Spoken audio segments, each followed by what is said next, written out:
And we are back for game number 2 here in the grand finals of the TLS. Sziky is currently up 1-0 over Michael.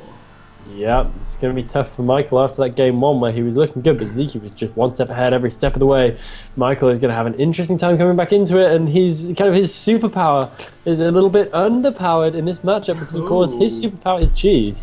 And that's a little bit harder to really achieve in Zog v Zog, so he's going to have to show us just how deep his play can be if he's going to be able to take enough games off Sziky to win this thing. And that's 4 games, guys. He has to take 4 games off the foreign master of the sea. I mean, this is tough. Sziky is no easy player to defeat. Yeah, that's wow. When you put it that way, it's like, oh man, is that even possible? Yeah, 4 games right? in a series off Sziky. Can anybody do that? Oh man, you'd have to be Korean to do it. Yeah. Although I think Michael is Korean American. Yeah, so I think he's halfway Korean. there. He's halfway there. Yeah. If anyone's got a chance, it's him. Yep. Anyway, the second map is going to be Neo Jade. Should be familiar here. One of our regular maps in the map pool. Standard 4-player map. Not particularly interesting in ZVZ. I don't think nothing special about this. And we've seen plenty of ZVZs on this map so far. So I think we can just go into the game, Elegant. Yeah, I think we may as well. Let's do it.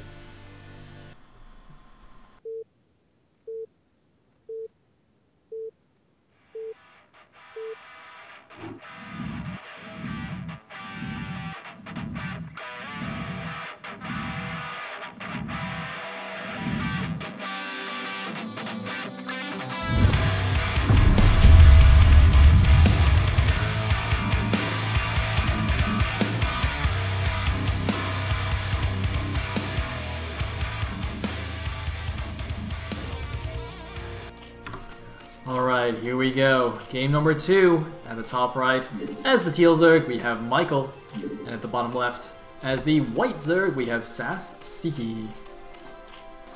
Yes, we do indeed. Map. Yeah, once again, looking at it, cross positions is going to mean that any kind of early rush play is going to be much less effective than it otherwise be. So I hope that for each of these guys' sake, neither of them goes for any super early pressure. Otherwise, they might find themselves coming pretty seriously short. So I would expect this game to go kind of into the mid-game, and we might see it get to the mid stage here, unlike last game, where it really ended pretty fast and furious, with Michael GGing before Sziky even had to actually kill him with the Mythos, which he was going to anyway. But I'd expect this one to maybe go a little bit further than that last match did, and really test these guys, the mettle of these guys in a pure micro war, which Muses undoubtedly does.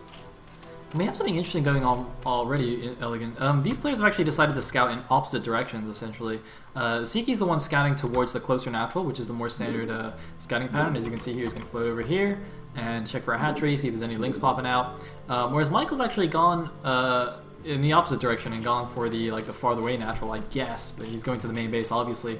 Now this normally indicates some kind of unorthodox play, and that's exactly what's going on here. He's gone for an over-gas build, which is why he kind of sort of wants to hide the Overlord, the initial Overlord scout, a little bit here, kind of delay when Sziky can actually figure out where his opponent's base is. You know, Sziky's actually gone for a much more standard overpool here, so this is going to be very interesting.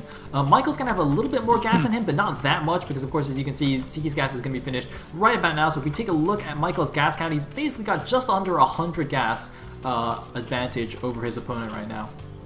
Yeah, I mean, it does still make a difference because every little does count in Zog v Zog, and it's interesting. Michael playing slightly more to the map maybe than Sziky is right here. So we're gonna have a bunch of links popping out momentarily. Michael, yeah, I think he should have done enough to make sure that Sziky's not going to be able to do any serious damage to him with these earlier links, and might be able to make that slight early advantage count. And well, I've just noticed in our nice stream chat that our friendly high-level Zerg player Assault has informed us that overgas is in fact quite favorable against an overpool. However, 12 hatch is also favorable against 12 pool, and that didn't work out for Michael in the last game. So who knows what's going to happen. Anyway, so the links of Sziky are moving out. Of course, he doesn't actually know where his opponent is right now, so he's sending most of his links cross map. He's sending just the one link to the top left just to check it out. And shouldn't really be able to do too much here. Now, Michael is moving out with some drones. Gonna go make hatchery. He's actually made another drone instead of made lings. That is interesting. That's crazy. Did he miss That's not good. That's not good. He has 2 drones and 2 lings, and one of his lings is actually running out. This is really, really bad for Michael. He's got 2 drones on the ramp and 1 ling with it as well, and he loses the ling. Both the drones go down. GG for Michael.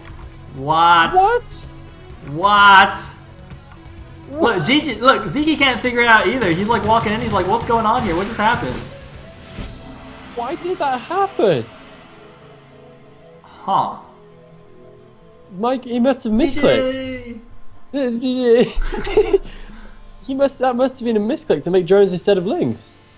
I'm pretty sure that was. Or something. Like, you're supposed to make the 6 lings initially. It's not like ZVP or ZVT where you can choose whether you want to make drones or lings. ZVZ, you have to make the initial lings. Yeah, because otherwise that happens. You die, even if you're cross positions. Yeah. Okay, so cool. Michael goes 2-0 down in the final. Sziky goes 2-0 up, and this Assault has actually made a very interesting point that I just realized as well. The reason why he had 2 drones there and the Overlord was he tried to hold position his Overlord over the drones so you can't click them, and he had a Zergling behind, which causes the AI to bug out. So if there's actually an attack, like a non-worker unit behind 2 workers, the AI will always prioritize that unit, even if it's blocked by the 2 drones. Which means that if he had actually perfectly positioned the Overlord directly over the drones, those Zerglings could actually not attack. They would just like run around outside the Zerglings, and they wouldn't be able to attack because there's a Zergling behind. But I guess he didn't quite have time to position that correctly, so obviously Sziky just targeted down the drones. I didn't know that actually could be done in ZVZ. Like that's something I learned playing UMSs on BattleNet. I was like, oh yeah. I remember the first time I learned that trick, I was playing the cat and mouse UMS. I was like, yeah, this is awesome. I felt so Gosu. And then like I saw that it actually applies in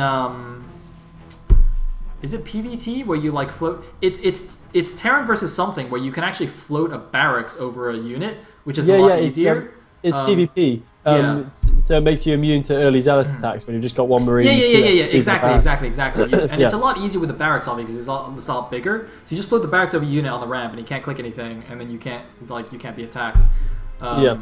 But I mean, I didn't realize you could do that with Overlords in ZVZ. I think that's really insanely hard to be able to block it perfectly, so you can't click the drone. Yeah, well, as we can see, even Michael was unable to do it, and ouch, that cost him badly. It's nice to know what he was trying to do rather than just being completely bamboozled by that. But yeah, a bit unfortunate there, going 2-0 down very, very quickly. Yep, and that means we're going to another break and then another game. Be right back. Yep, stick around, guys.